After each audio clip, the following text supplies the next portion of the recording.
Hello, ladies and gentlemen, and welcome to Wednesday night. It's, hey, did you see this one?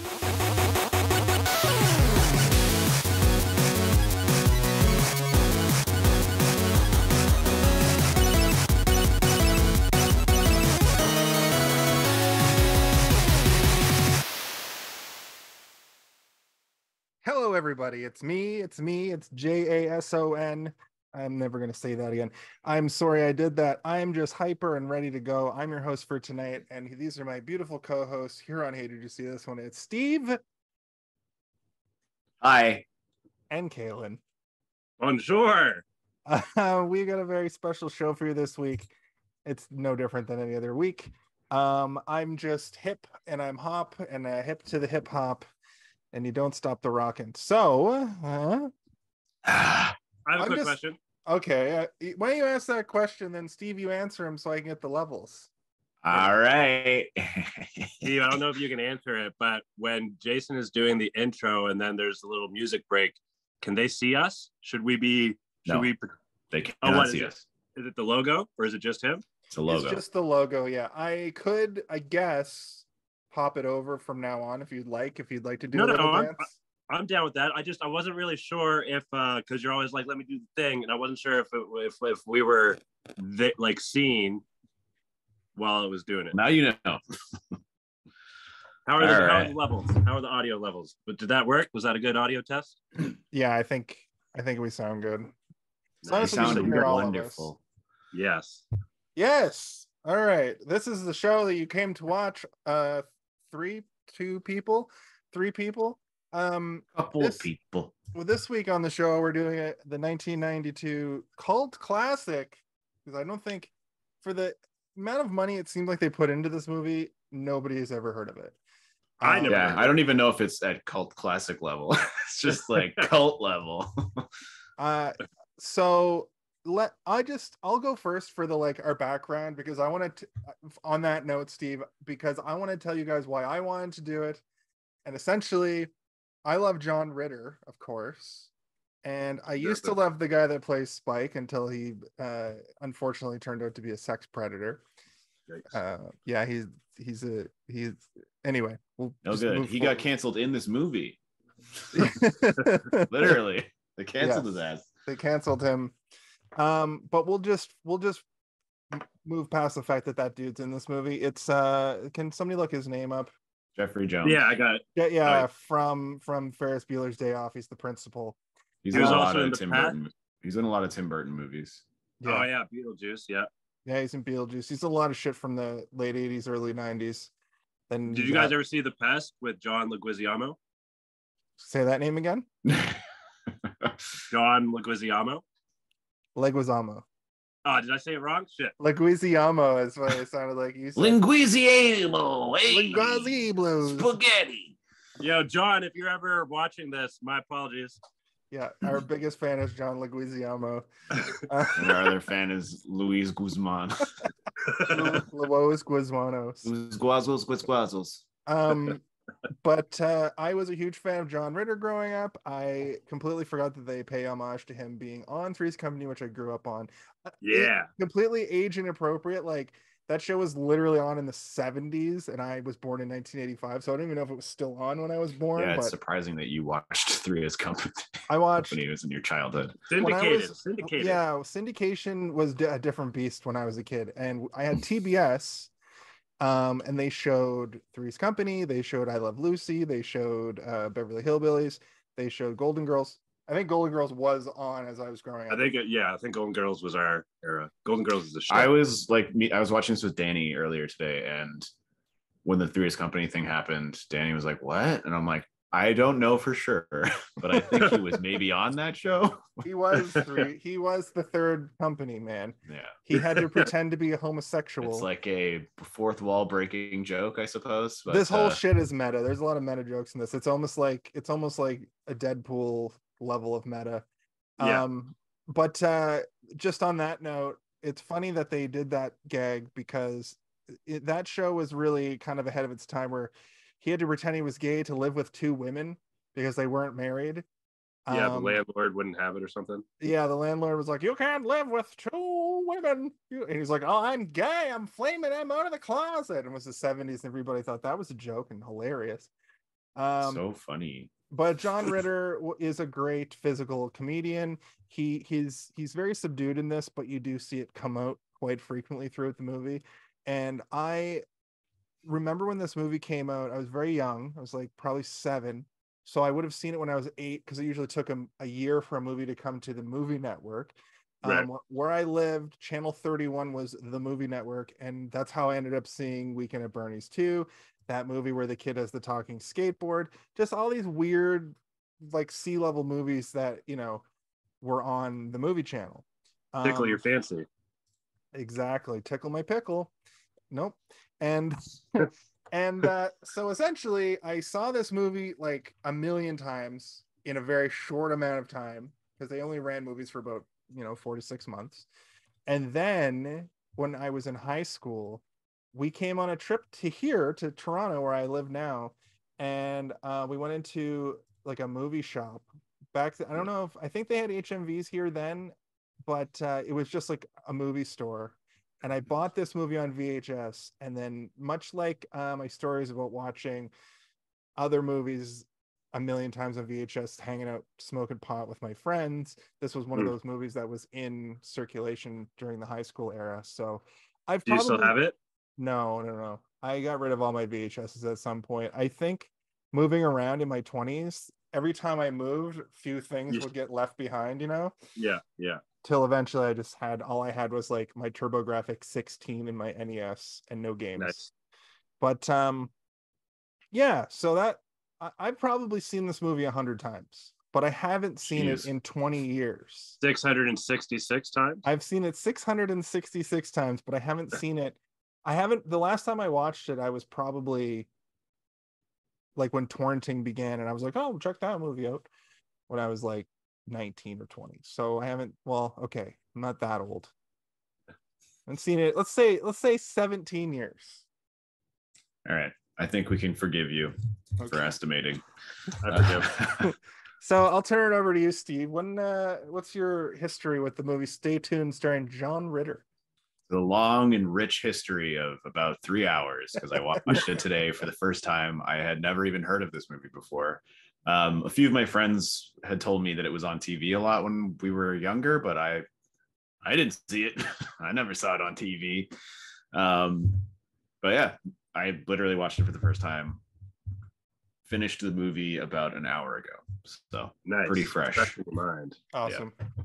And how about you, Cage? How about you, Kaylin? How about you, Cage Man? I am pretty much in the same boat. I don't recall ever hearing about it. I don't even really recognize the cover. Like, you go to like the Jumbo Video or Video Difference or Blockbuster, etc. When you go to a movie rental place anyway, whatever place is in your area, not anymore. Anyway, I digress. The cover though, like, you walk down the aisles checking out what movie you want to do for the night, and the cover doesn't really stand out to me either for some reason. I find it odd that it doesn't have any kind of inkling in my memory whatsoever. But so this was the first time I heard of it, the first time I watched it the other day, and I was pleasantly enjoyed. I don't think that's the right word. You enjoyed it unexpectedly. Yeah. Well, the thing that's funny about that is I thought, Kaylin, you would have seen this before. I figured, but I think this is more a you movie than it is the Steve movie. But the point of this show is, hey, did you see this one? And I'm glad that I could bring a movie, you guys, because you gave us Benny and June, right? Which we had heard of, but like I would never think it was that in a million years. Like watching that movie, I was like, this is crazy how. And Steve, you gave me Big Trouble in Little China, and that's another one where the whole time that's a movie that I was like actually shocked that you had never seen before. I couldn't believe it. It's like that movie seems like it was made for you as a person. I gave my dad shit. In fact, I was like, how come you never? And he was like, I don't know what that movie is either. And I was like, so you introduced him to it now too? No, but I'm gonna bring it at Christmas time. But I did Right. emancipate myself from him, so he's no longer my father. Uh, Another thing I wanted to add to my introduction part is me and my friend Jake and Simon, we loved John Ritter because he, fell over the coach, did all this physical comedy. When I say fell over the coach, it was a very specific joke where on Three's Company, somebody would say something and he'd freak out and then fall backwards over the couch, and it got me every single time. And that's his like trademark that he does it in this movie. yeah, it's that. Yeah. I was so confused. Like I was like, why did he just fall over the couch? Like I didn't understand. And I'm like, oh, it's a reference to something that I'm unfamiliar with. Now I get it. When he passed away, I did like a Facebook post or a Twitter post where I was like, he's falling over the big couch in the sky. That's how Nice. synonymous it was with him. But the other thing is once I fast forward from 1992, where I would have loved John Ritter, I would have seen his work. You fast forward to 2000, right, when I get this movie on VHS, and now Eugene Levy is part of our, like, we love this actor because of American Pie, and if SCTV was in syndication at that point on the Comedy Channel, and we loved Eugene Levy. So the meld of these two in a movie playing off each other was great. Kaylin, you don't have to put your goddamn hand up. After last week, I feel like I do need to put my hand up. No, that was a different circumstance. I'm in better spirits. I was having a rough go. You don't. Just all I ask is just if somebody else is talking, wait for a break like that. It's very hard. There's hardly any ever. Anyway, so thank you for answering my hand. Did you take a class trip to a movie store? Or was it just some of your friends from the class trip went to it or something? We walked down like Queen Street or Young Street. It's weird now because I live here, so I have these flashes of the grade 9 trip being in Toronto, but I know the city so well now that it's like, this doesn't make sense in my memory. Like, the geography is all weird. You're like, I thought broken. Queen Street was like, it's just chunks in your mind, right? You're like, the city is endless, and then you realize like, oh no, I could have walked from there to there. We didn't need to take a bus. Like I vividly remember going to the Dragon Mall in Chinatown on that trip, and it seeming so crazy because I'm from fucking Halifax. There's no Chinatown in Halifax. There's barely Chinese people in Halifax. And walking, it seems so like different and new. And then we go into this crazy mall, and all the stores are like tiny shops, and it's like endless. Like there's the Dragon Mall, and there's the other one across the street that's even, I don't know how it still exists. It's just like these vendors that are clearly fronts for things, like who goes into that mall? I used to work there at Huron. And there's a lot of people. There's a lot of people in Chinatown. It's crazy. It's like little China. It's like a tiny China. So for this one, I took too many notes.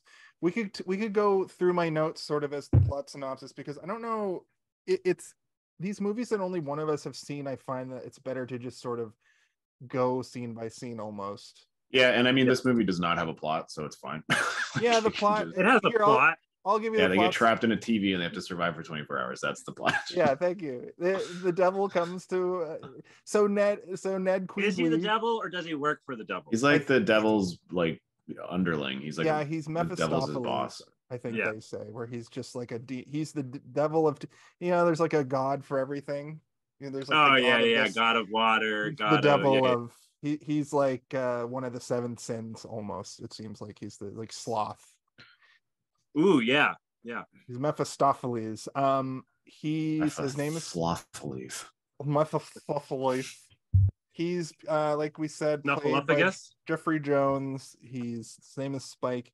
Yeah, the unfortunate reality of him being a shitty person in real life is, whatever. We don't have to talk about it. In the movies he plays. He's been in a lot of good movies, and he does play the role well. He always plays a dickhead. Yeah, big and imposing brute character who's smart. Yeah. The German? I don't think so. He has a very thick American accent, if that's an accent and can be thick. Unless you talk like this, you're from downtown. He also has orange hair, so yes. Makes me feel like maybe he's from the hills. the hills, the hills that have eyes in them. Yeah, The hills that are Hills of alive Fire. with the sound of music. He also in this movie has the coolest fucking thing that I think I've seen in a long time. I love that little wrist mounted remote control that comes out and spins and then he grabs it. It's so good. That is probably my favorite part of the movie. Me in too. fact, that little piece of ingenuity makes it more interesting. They didn't have to do that. He could just pull the remote out of his pocket. But they decided to give him a fancy way to have it come in and out of his hand, like really.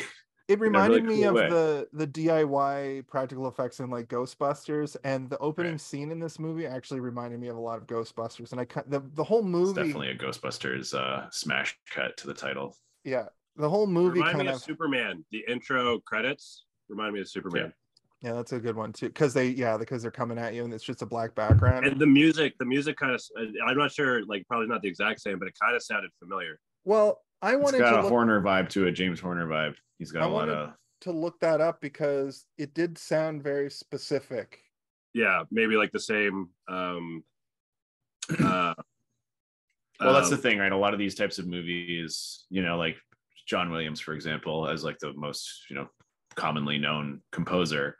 He works with very specific directors, and then whoever composed the music for this probably did a lot of movies that had a similar vibe. That's why there's always kind of like this like jingly music playing when they're like walking down the hallways and stuff. Yes, that I'm just looking up who composed this.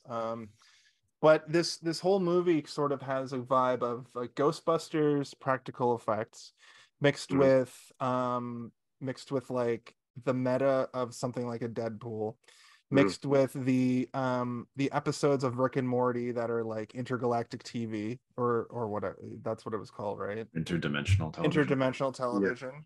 And then there was another music composed by Bruce Broughton, who I don't know. I don't know that guy. Did that He's probably done a ton of stuff though. No, James Horner did Superman, I think, didn't he? He did the Monster Squad. He did Jag. Wait, no, John Williams did Superman. Yeah, John Williams did Superman. Sorry, I should have chimed. What's his name? Brian Butts. Brian Butts. Oh, this guy's worked on the Orville. How is Bruce Broughton?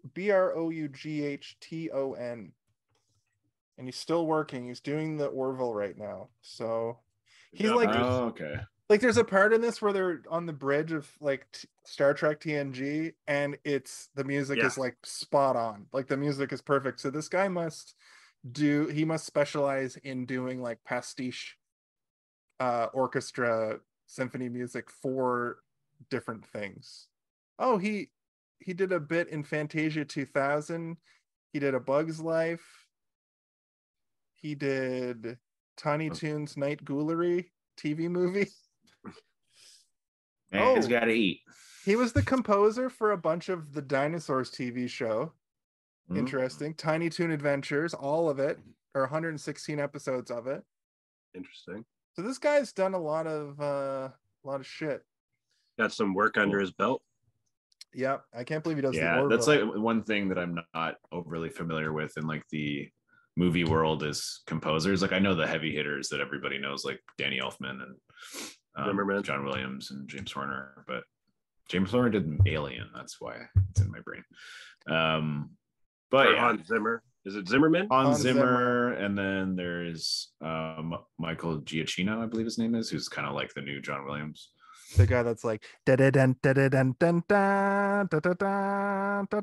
yeah, that guy has a crazy name that's hard to remember. It's not a crazy name, it's just not a I think he's got some Scandinavian. Yeah, his name's like Egan, I think, or something like that. His first name, I don't know his last name though. That guy rules. He did the theme for the Book of Boba as well, and I didn't like that song at first, but toward like as the song evolves as the show goes on, and by the end of it, it's just going Boba Fett. Yeah, the last one I was like, are they just saying Boba Fett now? Yeah. Weird. The one time they add lyrics to a Star Wars theme and they're just yelling the character's name over and over again. Strange. Well, except for Spider-Man, I guess. So essentially, Spider-Man is not a Star Wars thing. I'm talking about in Star Wars. Oh, specifically Star Wars. Yeah. So this movie kind of starts off with like a whatever backstory about the family.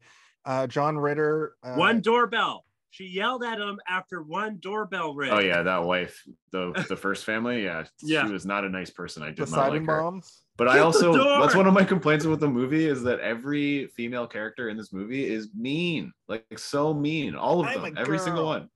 Oh, you know what? You're right. The sister's mean. The mom is mean. That lady at the beginning is mean, and those are the only three. The mom is slightly rightfully so because he's kind of ignoring her for TV. That's true. Of course, but she's still being mean to him the rest of the movie. Like he's trying to help and get them out of trouble, and she's still being super mean to him the whole time. The whole time I'm watching this movie, I'm going, they could remake this movie now with some couple where the dude just plays video games the whole time and they get sucked into a video game. And then I was like, wait, they kind of just did that, but it's the new Jumanji. Jumanji. Those movies are good, man. I like the new Jumanji movies. They're pretty fun. I'll probably watch them. They actually are pretty good. They are. I vouch for them. I like Dwayne the Rock Johnson and Jack the Black Jackson. Jack Black. Yeah. Kevin Hart's also good in those movies. And what's her name? Nebula. Nebula, but what's her real name? Shernan. Yeah, that's her name. No, that's the girl from Lady Bird. she's very funny in those movies as well. She's got good physical comedy points. Yeah, from me. You only as Nebula, you only see her acting like cold, hard. Oh yeah, she's like the kill you. Fish out of water humor, or like the just super straight that it's funny kind of thing. Nice. Yeah. And then they also include the daughter, who is like the worst character in any movie I've ever seen recently. Yes, I hated awful. her so much. Her acting was bad, and everything she said was cringe, and it was amplified by the fact she was a pretty bad actor. But that actor, I do feel like I recognize from other stuff. Heather McComb. I don't know who she was. I was like, I don't know who you are, but you're not doing it for me here. She's on Ray Donovan. Chill. She's on Ray Donovan. So you know how when the kid has his little narration at the beginning and he talks about how his dad has a suck job. Yeah. me and Danny kept saying suck job the whole time we were watching it, and every time that girl came on screen, I was like, this girl's being a real suck job right now, man. I don't like her. Right? Why do they call blowjobs? Why don't they call them? What? No one was talking about blowjobs. Well, no, I'm talking about it now because suck job is what it should be called. Oh my God, Kalen. I think because when this is a topic for a different podcast. I think when the blowjob was invented, they didn't know what they were doing, and they were like, "Yeah, does that do anything for you?" I'm blowing on it, just like the description would just like the descriptor. Yeah. But essentially, that's what happens. They suck job each other off. Nope. That was an example of me saying words without knowing where I was going, so I just had to end it and go back to my notes. Anyway, but yeah, the daughter was a real suck job. But they framed the kid at the very beginning as this like super genius. Did you guys think it was a young Matt Damon? I didn't think it was, but I kept thinking this kid looks like a young Matt Damon, to the point sometimes from certain angles I was like, should I look this up? No, that's definitely not him. He's not age appropriate. I was like, how old is this movie? Is that young Matt Damon? That kid is only a couple years older than us, and Matt Damon is like probably almost 50 now, right? So it's definitely not him. Yeah, the age makes sense, but it did look like it. But the funny thing is like the mom is a ad executive, and the dad has the suck job, like you said. It's the worst. Like, do traveling salesmen even exist in this context anymore with the internet? No. Are there still like traveling like door to door? Like, I'm going to sell you a vacuum. The closest thing would be like in The Office, where what's his name, Packer, or Timothy Oliphant's character, where it's like you're representing a company and you go around and you do business. It's not, you don't bring stuff with you though. That doesn't happen anymore. Yeah, we have a traveling tech that is always on the road at our company. He's an IT guy, and he lives on the road. He's a free bird. Nice. Just like Packer. He's nothing like Packer. He's much better than Packer. Not a horrible racist, homophobic, sexist. No. Fat shames people. I think I'd like to travel for work. I feel like that'd be fun. at least for a bit anyway. I think you would get over it pretty fast. And you did used to travel for work. You were a delivery man. And it was awesome. I fucking drove and listened to music. I sit still and listen to music, and it's like the exact same. I don't have to go anywhere. I hate driving so much that sounds like torture to me. No man, it was so great free. music I'm playing. I'm a road rager. I'm one of those classic scream at everyone around me constantly all the time. Fucking fuck. What is this guy doing? Also, I didn't have to worry about walkouts like regular servers would have to, kind of thing. That's true. And I whatever, you worked at Boston Pizza. They did walkouts, like people skipping out on their bill. Yeah. They did treat the delivery drivers are like an extension of the serving staff, as I recall, where you had the same kind of tip boat structure. You wore like almost the same all suit black that they wore. Yeah. Didn't you have an emblem? Like, didn't you have a Boston Pizza? Yeah, I had a emblem? name tag. Yeah, a little Boston Pizza name tag. You had to, do cutlery when it was slow. And I wasn't allowed to wear my hat backwards. It had to be forwards if I was wearing my hat. I would do. I worked various positions or whatever, so to speak, of like at Boston Pizza. Like when I wasn't doing delivery, I would bust tables. I would hop in scullery or in skull or whatever. I would do. That's dishwasher. Yeah. Okay. I was like, I've worked at a restaurant and I didn't know what that was. That's where the Aquatech works. We also had to call the dishwasher the Aquatech. Yeah. Awesome. What's the in-between person called again? Between the kitchen and the front of house? The oh my god. I'm trying to remember. Fucking expediter. Yeah, the expediter at the pass. Yeah, that I did that. Like I would get orders. I would like if we needed supplies or whatever, like I'd go and get supplies and shit. Even though it was like it was a shitty fast food place, essentially, like a shitty pizza place, the kitchen was run like a kitchen. So we didn't have like sous chef, chef de cuisine and that, but we did use a lot of the terms. Yeah. And we had a solid team. We had a like solid during team. our era. Yeah. We used to get fucking wrecked. Like it made me a bad person working there. Wow. Anyway, don't work in kitchens, kids. It'll mess your life up. So the kid has this like superhuman ability to just like glue fucking computers together and like take. Yeah, they don't really explain it other than they're just like, he's good at stuff, and you're like, all right, I'll believe it if you're telling me to. Movie. I don't know how feasible it is to do this in reality. Hijack everyone's TV in the neighborhood, but like super villain everybody's TV, like you see in Batman. Oh yeah, when it takes over the He does that. So broadcast. Also, very weird thing to be selling. Yeah. VHS copies of your sister making out with her boyfriend. It's kind of that's a blackmail some situation. sort of twisted pervert. Also, can we all agree his favorite color was green? Like, was he wearing a lot of green? So much green. His hat was green. His bike was like a lime green or whatever. His jacket was like an army green. So much green. I wonder if there's a specific reason for this. Maybe green was like more eye-catching at the time or something. Could be. Green. I learned from Fargo that humans apparently can see more shades of green than any other mammal because we lived in the jungles and had to be able to see our predators. I learned that from Billy Bob Thornton on the television program Fargo.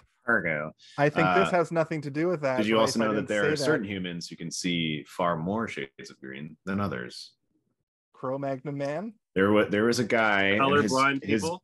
There's also people that can see less shades of anything. It's called being colorblind.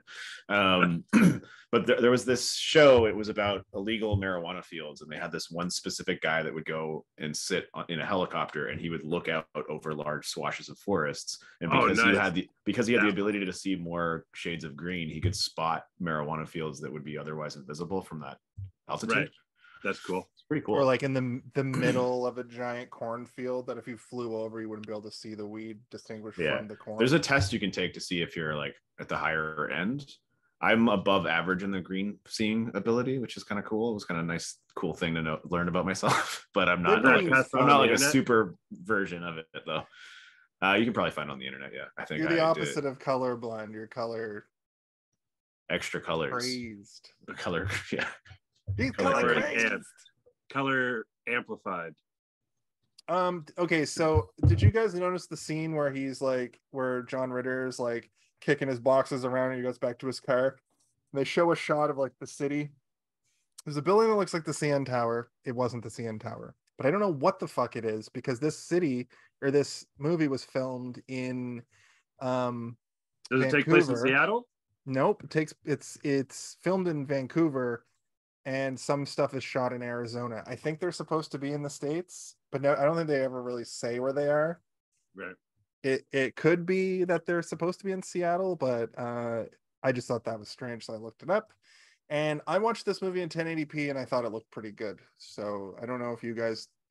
I remember watching this movie like on VHS or like on TV when I was a kid, and I was like, "Wow, this movie doesn't look great. It looks like an old shitty movie you see on TV, like the Friday night movie." Is that not the Seattle Space Needle? I went to the scene in the movie. I have it right here. Oh, maybe it is. Maybe they were close. Is Vancouver that close to Seattle? Yeah. Or no. Yeah. Because No, it's not the Space Needle. No, it's not. When I lived in BC, my boss was a big fan of the Seattle Seahawks. Okay. You lived in BC? Yeah, for a little bit. Like modern era? Like in your 20s? Like 10 years or 10, 15 years ago. Wow. Like, oh, right before Boston Pizza. Yeah. Right on. The other movie that this reminded me of that crossed with those other movies is UHF, which is obvious because it's a movie about a TV station where they lampoon other shows. Yeah. This one, weirdly enough, Weird Al didn't. A lot of the shows were just sort of like archetypal, but this actually parodied straight up shows. Yeah, there's a couple that got me good, like I giggled at, but there are so many like low-hanging fruit garbage jokes that I was Different like, this strokes. is just get out of here. I listed them as I went, so I'll say them as Nice. they come up. Yeah, Okay. I wrote all of them down. The parents are having problems.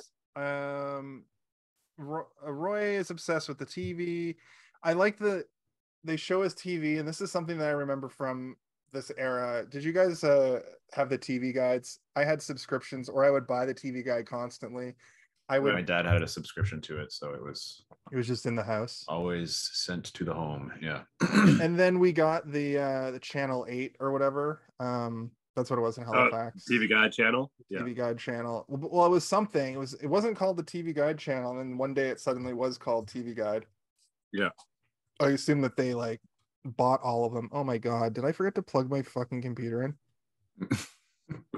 Say some words. We can still see you. I'm still trying to figure out what the tower is. I'm like going through all the towers in the world right now. Like, what tower is this? I think it's Seattle. It's not the Seattle Space Needle. I looked it up. Oh, okay, my bad.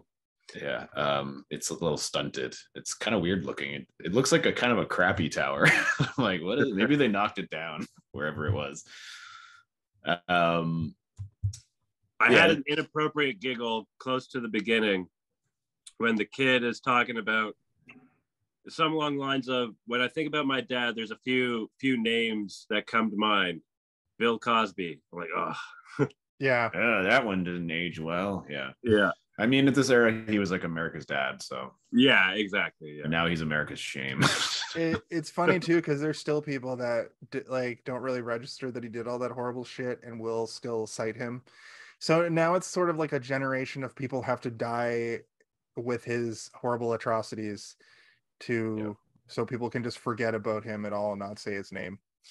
Yeah. But yeah, anyway, go ahead. Sort of like the Spike in this movie. Yeah. But I wanted to mention though that he has the TV guide like taped to his TV with a bunch of like things like scrawled on it, like things circled, and like I've noticed one underline and it says "Watch this." I thought that was a nice touch because like, yeah, they can show Roy being obsessed with television, but like this guy is quoting everything. I do understand that there was significantly less TV and movies in 1990. We should get him on our show. We should get John Ritter on our show. No, Roy Knable or Knable. Roy Knable. John Ritter's been dead for like a decade, but Roy Knable's probably out there somewhere. Exactly. Also dead. He fenced himself to death. So yeah, the devil shows up, or Spike shows up, knows all about his obsession with TV. I was thinking about, I know how we like to think about the parameters of the universe, and I was thinking that there's got to be something similar to like he can sense, like Vecna in Stranger Things. He's able to sense people's, like, what their innermost desires are, but it also holds Found the tower. What tower is? Oh, nice. It's called Shaw Tower, and it's in Vancouver. It has 41 floors. It's 489 feet tall. Wait, no, I'm wrong. Hold on. You're wrong about the facts, or you're wrong about the tower? It's called the MNP Tower. We got a regular tower sleuth on the show tonight. That's right, folks. Stay tuned, and you'll learn something. Not much though. Shit, no, it's not. Hold on. I found a picture of it. I've confirmed the picture, but it's like it's a list of all these other things too, and I'm like, which tower is it? Quick, somebody make a cum joke. We're too educational. And now for a word from our sponsor. Cum. The Napper Crapper 9000. Never leave your chair again. Real talk, maybe not now, but when I was a kid, and also when Homer buys that toilet chair, out of my way, I gotta poop, is one of the funniest shits ever. But I kind of wanted like a TV that you could, but then it's like, how do you clean something like that? I think that's the joke. But a TV with like a fridge built in was something I always wanted.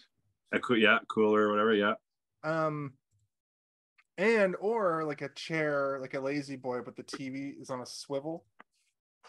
I think they had those at the old bus stations. Yeah. I remember those. At the airport, they have little like internet booths. Is there a plug? It's called the Harbor Center.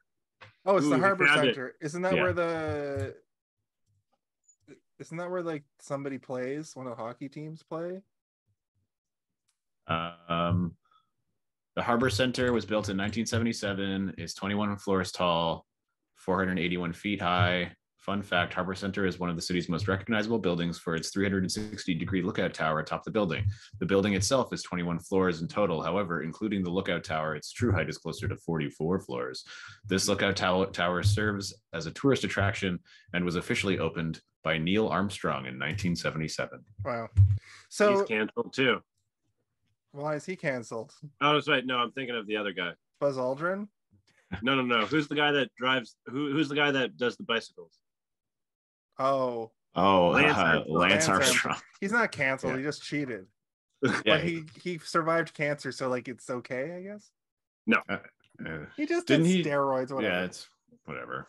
It's a little different than Bill Cosby or Jeffrey Jones. Jeffrey Jones's secret room, which is a one-man play I'm working on. So the devil knows everything about him.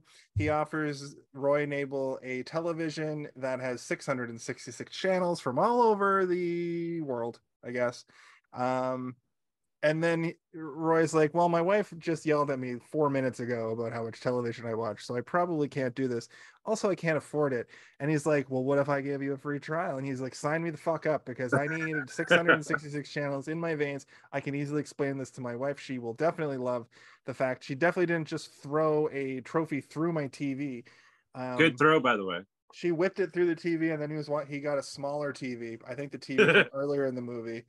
His little portable television, one of those kitchen TVs or whatever. You know how also she softball hucked that trophy into the TV, and then the TV exploded. Did anyone catch what type of trophy it was? Was it fencing? I assumed bowling. It could have been maybe it was fencing, because that's what he used to do. Yeah. Is Steve looking it up, or is he still looking at towers? It looks like he's looking it up, but I don't know. I'm looking it up, bro. The trivia man. Also, was it her fault they got sucked in? I mean, it's his fault for accepting the television. But but then she hit the thing, which made it react and suck him in. Yeah, she hit it and it fuzzed. He's like, oh, I gotta go adjust the satellite now, which is stupid because even during that era, you could adjust. My uncle had a giant satellite dish, and he had this hilarious like giant remote control with a comically large dial, like a tablet. No, but it was like analog, and it had a comically, but like tablet size. I mean, yeah, but like bigger, like control deck size. There's the fucking thing is like this big.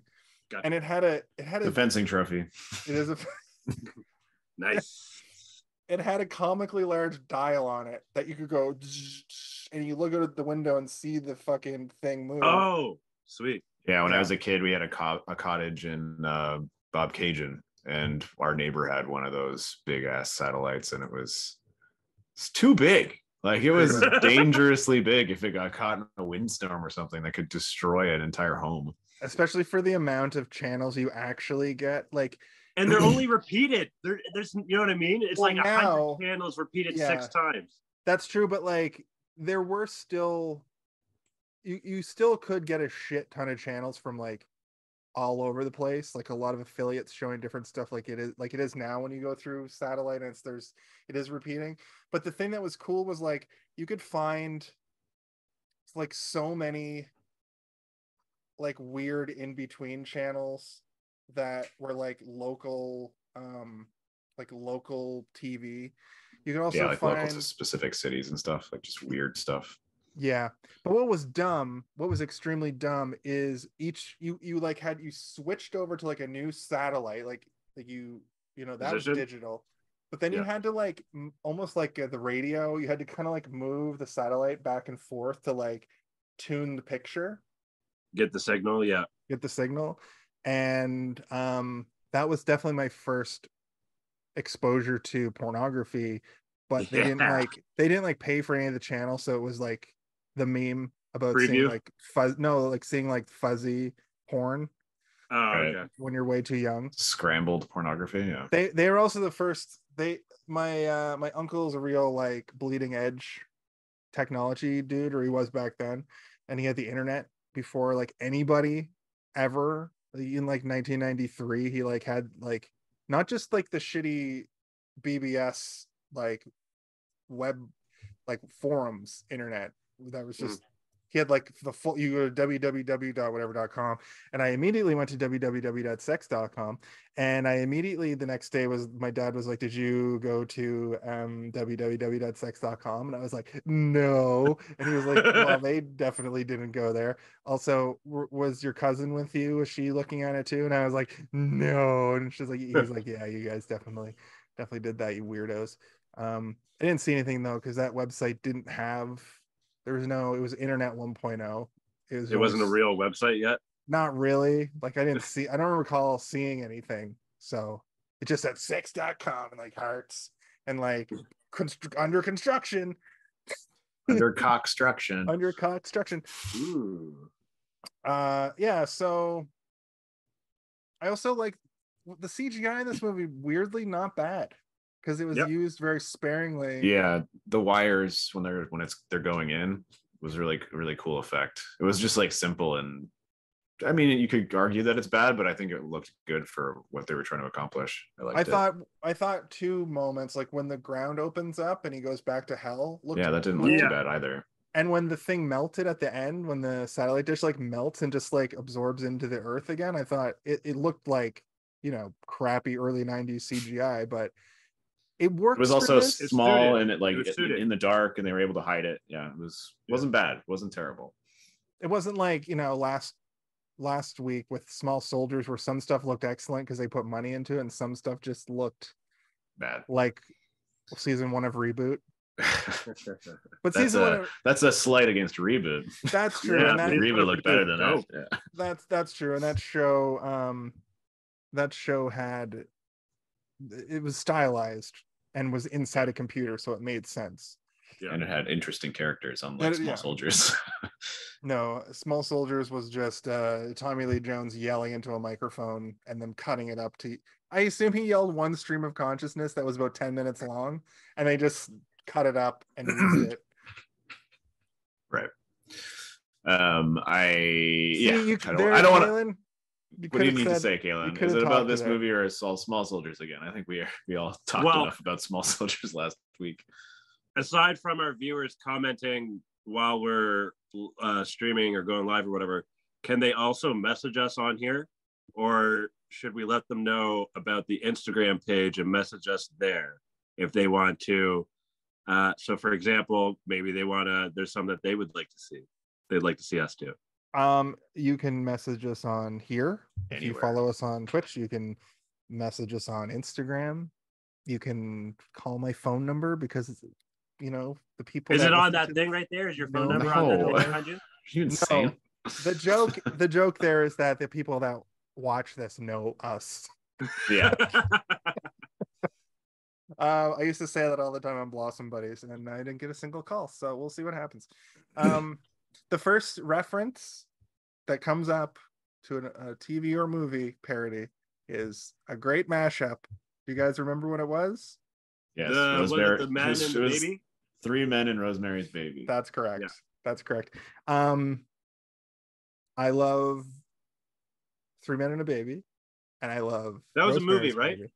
3 Men and a Baby is where it's like Tom Selleck and Woody They're both Harrelson movies. And yeah. They mashed up 2 movies to make another movie about a dude, possessed demon baby. The guy Ted Danson to it. Oh no, it's Ted Danson, Tom Selleck, and some other guy. The guy from Police Academy, Steve. I've never seen 3 Men and a Baby. So 3 Men and a Little Lady. 3 Men and a Baby. Is that the sequel? The follow-up several years later. Maybe it was Ted Danson. Maybe it was Ted Danson, Tom Selleck. If only there were. If only we had access to the internet. There's also a 3 Men and a Baby TV show. It's Tom Selleck, Ted Danson, and Steve Guttenberg. I think that guy. That's who makes Steve Guttenberg a star. We do. It's 2 Simpsons references in one episode. We are doing a show about 1992. It's true. He was in a lot of stuff back in the 90s and 80s. He looks like a little happy elf man. Yeah, happy. He's just happy to be here. Yeah. Thank you for putting me in something. Yeah. If it wasn't for them making 8 of those Police Academy things, I wouldn't even have a career. Well, he was in a couple things. He was in what, Kalen? He's been in lots of stuff. I just don't know any off the top of my head. Parent Trap? What? Sorry, say again. Parent Trap. I think he was in Parent Trap. Oh, is he in the Parent Trap? I think. Like the 80s one? I can't remember which one because I think there's like 2 or 3 or something. Well, there's the one with Lindsay Lohan or the one with Shrunk the Ourselves. And then there's the one with the. Is it Olsen? He was definitely not in the Parent Trap. Okay. 2. What's the one with the Olsen twins?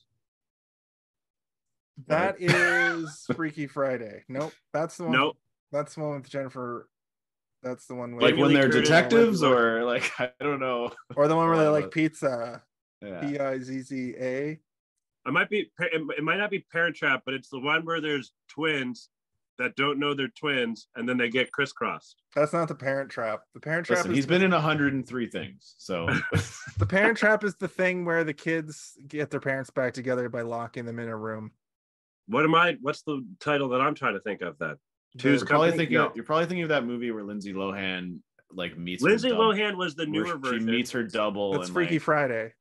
No. Oh, no. the Lindsay. Yeah, I know. Yeah. And then it's like she plays like twins, but she's not actually a twin. She like swaps with like her British version of herself or something. The Prince and the Pauper, and also that's the story America. that it's based on, but it's not called that. I don't remember what the movie's called. Coming to America. There was a Olsen twins version, and then there was a Lindsay Lohan like reboot or something.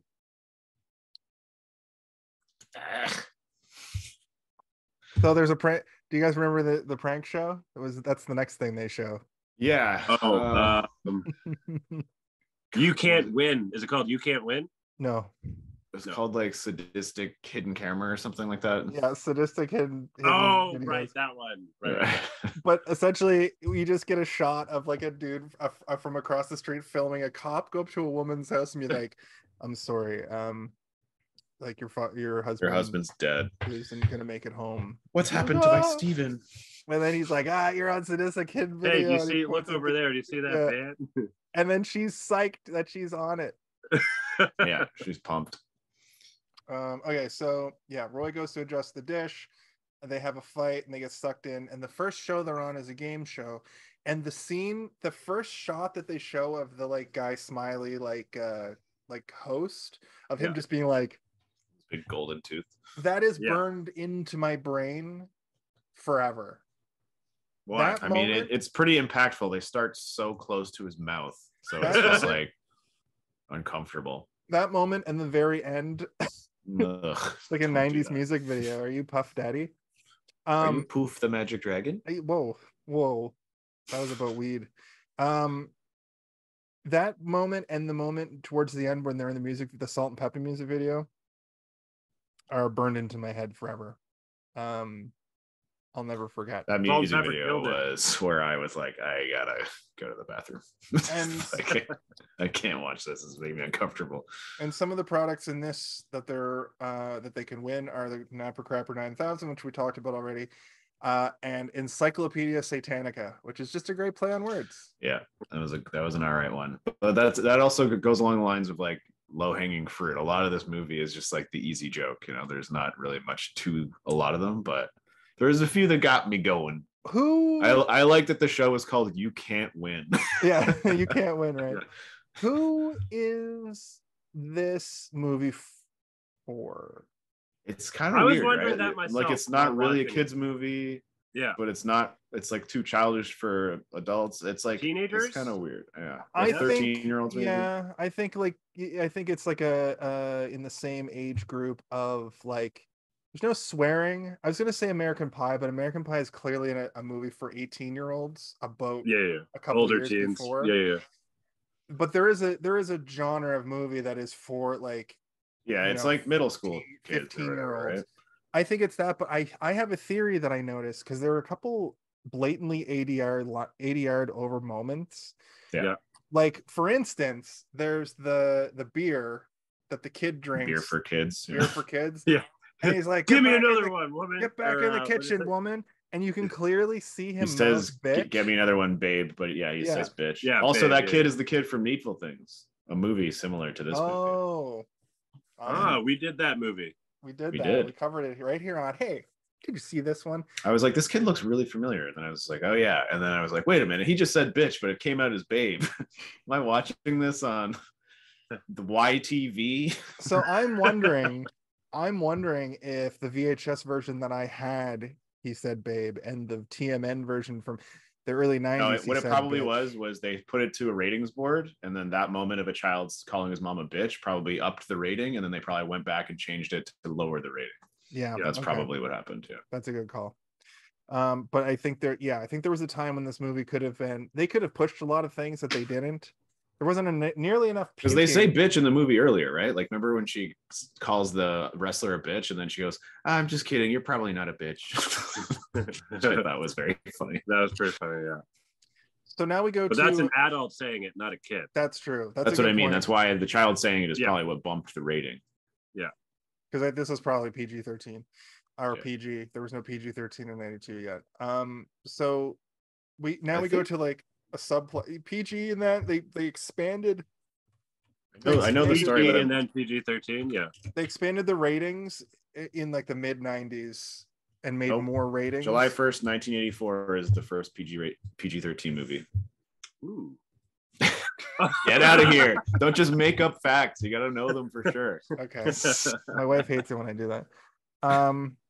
Okay, fair enough. I thought PG-13. I thought they changed the rating. No, the reason I questioned it is because I know that Indiana Jones they created the PG-13 specifically for that series because they wanted to have a little bit more gore, like some slight blood, have him bleeding and not just like getting punched and nothing happening, him shooting people. but it was like kept getting an R rating. So they're like, let's try and create a new rating system for movies that are like this, where it's like clearly fun and fantasy for kids, Right. but a little bit more edgy than like a Disney movie or something, right? When did the Canadian MPA change though? I don't know. Ooh, that's a good. Because that might be Turn the what I'm tables. thinking of. Turn the tables on him, Jay. Well, I'm JASON. not trying to turn the tables. Yeah, we're not fighting about this. I want to make sure that we're being accurate. This goes against even what I'm saying because PG-13 apparently doesn't exist in Canada. It goes. What? Yeah, I'm looking at the it's NPA 14A. site. It's 14A. When did that start? I don't know. Sexuality suggestive scenes. No. What? When did it start? I was saying the thing I was reading at that moment, Kaylin. I'm sorry. That's interesting because I've always seen 14A, and I think that rating system where 14A got introduced, that happened in the 90s. I'm not going to look it up. I'm just gonna double down on just saying things. Okay. As is tradition. I'm just gonna make stuff up and hope that nobody looks it up. Yeah, that's my MO.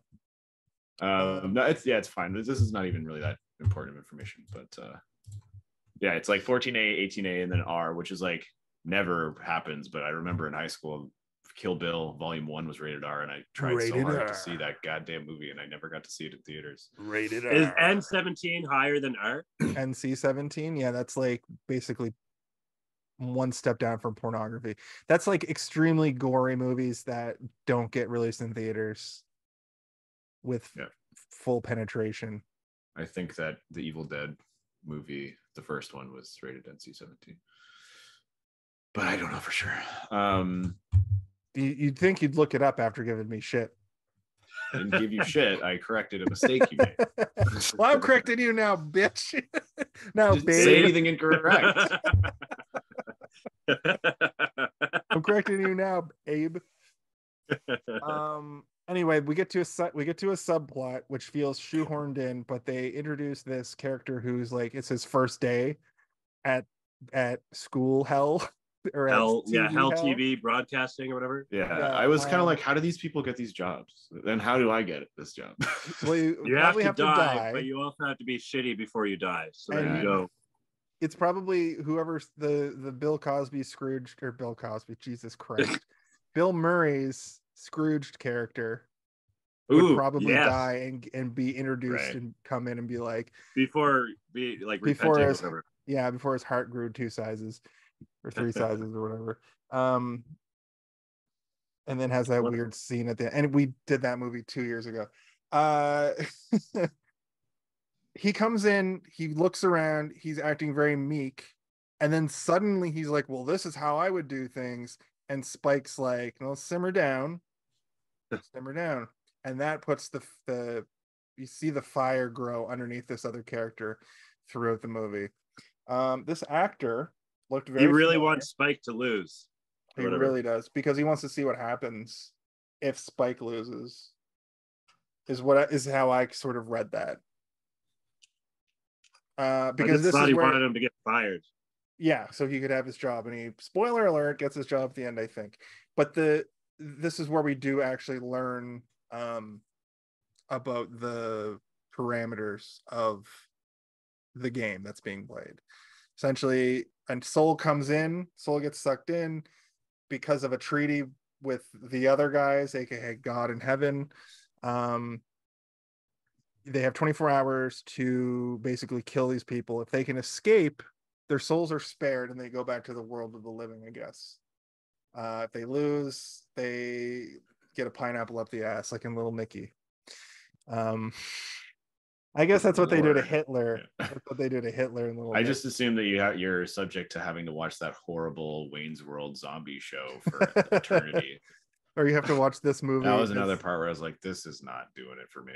It was funny because I actually watched Wayne's World the other day, just like on the weekend before watching this, and then this came up, like, oh, that's an interesting coincidence or whatever. It's like when like your phones listen to you and then your shit pops up. It felt like that. Yes, that's what happened. Advertising via your. I snuck in your house. I watched you watch. I watched Wayne's World with you, but from behind a chair. And then I It's left. just so for me, Flew I think home. the issue is that like parody for me can be funny, but a lot of parody is not funny to me. And See, this was kind of felt like lazy parody to me. I love parody, and I agree with you that as a 37-year-old, it's lazy. But when I knew the concept of Wayne's World only in 1992, when I was 7 years old or 8 years old or 9 or whenever I saw this, and I saw this, I was like, "That's genius." Well, these guys are so smart. They went, well, it's Dwayne, and he's Let's call it Dwayne's World, and it'll be Dead Wayne. Dwayne. They tried to get them to be those characters, but I guess they were busy doing Wayne's World 2 at the time or something. If it was actually if them, it was that actually would have been them, awesome. that would be, Yeah, because that would be they're great. Garth's impression specifically was very good. Wayne's, that was not Mike Myers. Yeah. But if somebody told me that was Dana Carvey as Garth, I'd be like, oh yeah, okay, I can see that. That would have been so weird if they got one of them, but not the other one. I mean, that could happen. They don't like each other in real life, apparently. Dana Carvey's been on Howard Stern many times and been like, we don't. The reason they've never done a third one, even though they make a third one out of everything, after? Years after, in like the early 2000s. But the reason why they never made a third one, even just for the cash grab, is because they don't really get along with each other, even though they were on SNL together and everything. That sucks. From all accounts, Mike Myers is like, thinks he's the greatest of all time, but his track record shows that he's really good at making like schlocky comedies. Yeah, that kind of come and go. I think he's pretty funny, but but it's unfortunate that so many people say that he's difficult to work with. It's funny too, because like he's Canadian. That doesn't sound right. We don't have to love every Canadian. Yeah, there are assholes everywhere. It's true. The thing that I always think about with Mike Myers is how much of a cultural phenomenon Austin Powers was. And literally the third one was like, oh, I'm over it. And literally 3 years later, Borat comes out and everybody stops saying groovy baby and starts saying my wife. Hey, speak for yourself. I still say groovy baby. Really? I said I accidentally unironically said groovy baby to Madison a couple weeks ago. My wife, and she was like, did you just quote Austin Powers in 2022? And I was like, my wife. And then you just whispered groovy. You said yeah baby afterwards. Said, yeah baby, groovy. I'm so horny. Shagadelic. Eric King. I got my train of thought back. Eric King is the name of the new guy, plays Pierce. And he looks very familiar. And he was on Dexter, and he was in National Treasure, and he was on True Crime. Not that True Crime, but he played Pussy Man in True Crime starring Clint Eastwood. Ah, yes, Pussy Man. Is that a descriptive name or? It's just the name of his character. I just thought that was funny. He was on Oz, which is probably where I recognize him from. I've never been. It's fucked. I don't have HBO. I like that he gets the remote control Showcase thing at the end.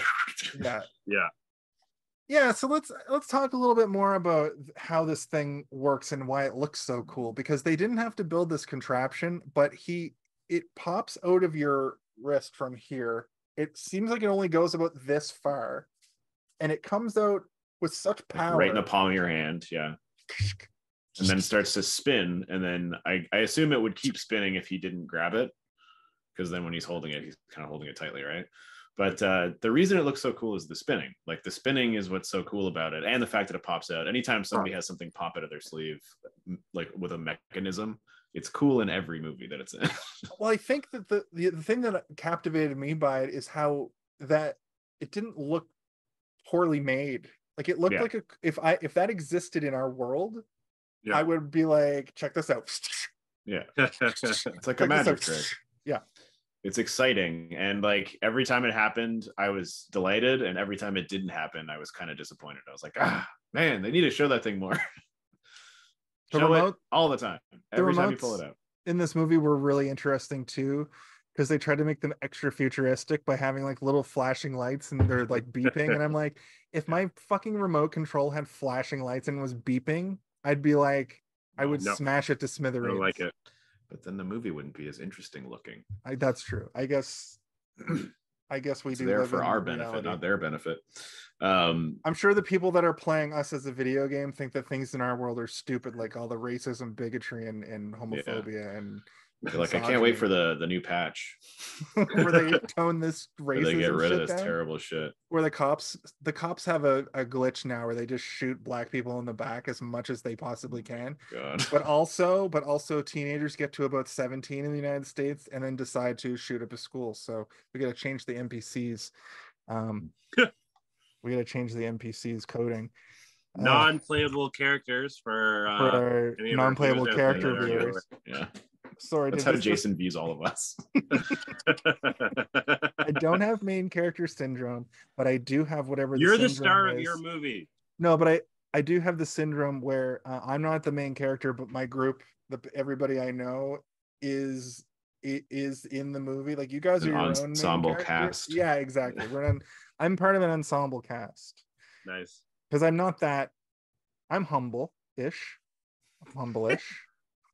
I'm working on a new TV for NBC this fall called Humble-ish. Got some humbly in my tumbly. It's a spin-off. It's a spin-off of Blackish, but it's just white people, so it's called Humble-ish. So every other television show. Yes. And don't worry, we're not woke, so we won't have any gay characters or women on it. What do you mean? This doesn't sound progressive at all. I'm about to cancel your ass. Where's my remote? That was a little bit about people. Fucking boomers are using the word woke to just they just use it interchangeably.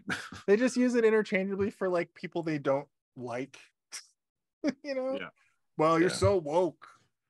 I remember when the new Jurassic Park was being advertised, there was just a picture of Chris Pratt and a woman of color. It was just a picture, like a set photograph. And everybody was just like, oh, this shit's so fucking woke now. And I'm like, what? Just for existing? Like, you don't even know what the character's name is or what they're doing. They're clearly a side character. Wait till you see the internet have a collective meltdown where in the future, when they have an all black fucking X-Men, which I think is happening, which I think is going to happen because they cast a black Professor X. I could see them making a fully black casted X-Men and it being. I saw some stuff about this too, and these people were like, "Isn't the whole reason that Professor X survived World War II is because he was white?" And I'm like, I'm pretty sure Professor X is American. Didn't go to war because he was in a wheelchair. You're thinking of Magneto, who is Jewish. Yeah, and also like we don't have to use that timeline, especially if it's modern day X-Men. You're not going to have like 105-year-old Magneto. No, and in the multiverse they're going to change the story. Yeah, I know you can do whatever you want, but it's like you can just make the story different. Like, who gives a fuck? That's what the whole thing is. Anyway, it's like annoying to me, and it gets me frustrated that people are so upset about stuff. It's like so many people are going to deny themselves the excellent opportunity of watching Prey, which is a really, really good movie, and I would say probably the second best Predator movie next to the first Predator movie. And there are people that are just not going to watch it because it's about a Native American woman. Yeah, because it's like, so woke that it's a woman, and also there's an edit and she's indigenous, and it's you can watch it in Cherokee. Is it Cherokee? No, it's Comanche. Comanche. Yeah. I definitely stand by watching certain things in their natural like native tongue or whatever, as opposed to like being dubbed over. Well, this isn't so they dub it with Comanche. They dub it with Comanche, yeah. So there's a cut you can watch that is dubbed with the actual language. But the movie is shot with them all speaking English, but you're supposed to use your imagination to believe that they are speaking Comanche. And then they meet like a French guy at one point and they're speaking French. And then he starts speaking English, but he's actually speaking her language. So it's like, you just got to like in your brain be like, no, they're not speaking English, even though they clearly are in the movie. But yeah. Freaky Deaky Dutch. And then the freaky Deaky Dutch show up and the Predator goes fucking thrashing on their ass. Then they do a lampoon of Godzilla. This felt like UHF. This felt like the way UHF just does sort of. It's called like Attack of the Stinky Footed, like the Spike says the Stinky Footed Lizard or something like that. Yeah, the Stinky Footed Lizard. We don't learn it yet, but Seidenbaum leaves his wife to get squished and he bounces to another channel. We find out later that he has a remote. He took his remote with him. It was from his free trial TV or whatever. Do we see him use it here though, or does he just like, or is it not revealed? I think he fully? goes to use it. No, he runs towards the camera and and runs off screen. You don't see him pull it out or anything, but yeah. Later on, he's like, I brought my remote with me, and I just bounce every time it gets too sticky. And there are some really cool... guys... Sorry, go ahead. Oh, no, go ahead, Kaylin. I'm going to change the subject. This is just along the lines of the remote. Do you guys remember those? I think it was at like, what was the thing called? Radio Shack or whatever that thing was called. It was like a universal remote, and it was like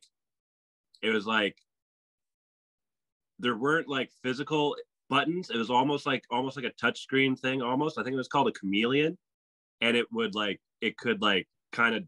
I don't remember the specifics of it because I never actually had it, but I remember seeing it there, and it was just like a smooth remote control. But then when you turned it on and played around with the settings, you could make certain buttons be there. Kind of. I knew what you're talking about. I've never heard of this, but I just am picturing a skinny iPad. Yeah, basically a long, skinny, yeah. Skinny iPad. I know what you're talking about because when Radio Shack was a thing, I used to fucking love it. Like, it was the only place where you could go find random computer games. They had those bins of, remember shareware? Like little 3.5-inch floppies with like the first level of Doom or like the first level of Commander Keen. And then you had to, you booted the game up, you got to play that first stage or whatever. Like, and then at the end of it, it's kind of like a demo. It was like the full game, but just the first episode. And then at the end, it would be like, here's a snail mail address, send us a check, and we'll send you the rest of the game. People like to complain. So you would get those in like cereal boxes sometimes too. As well, yes. Yeah. People like to complain now about DLC, but like computer gaming in the mid 90s was like way more predatory, I think, in that respect, because just like Jeffrey Jones. You get this. Too soon. Sorry. Not soon enough. Let's Anyway, that's great. But I loved Radio Shack because it was like there were no video game stores really yet. And they had video games. They had like a nice display case behind the person working, and you could just sit there and marvel at all the games you could never play. Fast forward fucking 30 years, and I have so many video games that my head spins. Well, here's the thing now. Xbox Live was very good for many years. Xbox Ultimate, Game Pass Ultimate, and now PlayStation's is the same. It's the exact same. It's just as viable. The only difference is they don't release new games yet, but they did Stray, so they've started, right? So yeah, they'll probably do it eventually, because if you have Game Pass as a person who has Xbox or computer, any game that's like made by a studio that Microsoft owns, you get on the pass on day free, one, basically. Yeah. And the thing that's crazy is I have both right now because Steve, I needed to play games with you, and then I'm a PlayStation person, and I have people I play PlayStation with. That's 1,400 games minimum, right there. Too many. Then on top of that, I buy games all the time because I like to buy new games. It's crazy. It's too much. Back then, there would be like 6 Super Nintendo games that each cost $120. There's no way my parents would even fucking buy this for me for my birthday or Christmas. Yeah, I would get like one game a year, basically. I would have to like. You had to like really like pick one very specifically because you weren't getting more than one. It was like Game Boy was good because Game Boy games were cheaper, and I had friends who had parents with money, and they had Game Boys with a bunch of games because they were only $60, and I knew what games would last a long time. And I specifically remember going to consumer distributors and getting Super Mario Land 2 for the Game Boy, and then a few years later getting Super Mario Land 3 Wario Land or whatever, and both of those games being like super long. Nice. Comparatively to like something. I got Follow the Foot Clan Ninja Turtles one year for Easter, and it was like impossible because it's a fucking Game Boy game. And I remember playing the first like 2 levels over and over and over and over like a fucking video game crackhead. It's so weird that now it's you basically just play through a story. You can just put it on easy mode and just coast, you know. Anyway, there's a really cool there's a really cool scene in this moment that looked really good on my TV in 1080p, where Spike is sort of telling Pierce how it is. Like, this is, you know, we do things a certain way around here.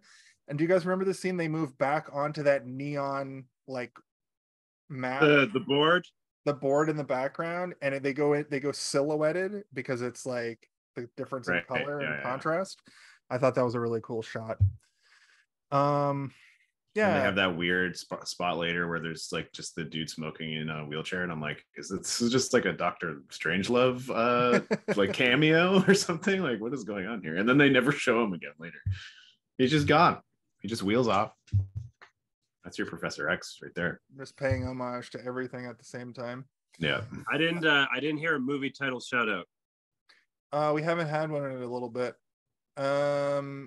Eugene plays a character named Crowley, and he's wisecracking to the point that he gets thrown into the game. I like that he was just slowly losing more limbs as the movie went on. Oh, the other thing, sorry, the last thing this movie reminded me of was Bart's Nightmare, the game for Super Nintendo. Bart, in the storyline of that game, is pretty simple. Bart is doing homework and he falls asleep and goes into a dream world, but you have to find like the conduits like they do in this to go to another dream world. Yeah, and they're all different, and it's like eclectic and just a bunch of different stuff. Just weird. And there is a way to beat that game. People are good at that game and speed run it. And watching people play this game, I was like, how the fuck was I supposed to figure that out as a 10-year-old? I was so bad at video games when I was a kid, and then something happened. I think GoldenEye is what happened, and then I somehow became really good at them. I was like, now I'm better. It's just like a dumb kid playing at the same level of F-Zero over and over again, never actually getting further in the game. It was probably your like brain was growing and evolving. I think it's just like your hand-eye coordination kind of plateaus and gets better, and you figure out how the game meta works, like the gameplay loop. Like also, video games were harder when we were kids because they were short and they just wanted Crash you to have Bandicoot to is hard get as good. shit.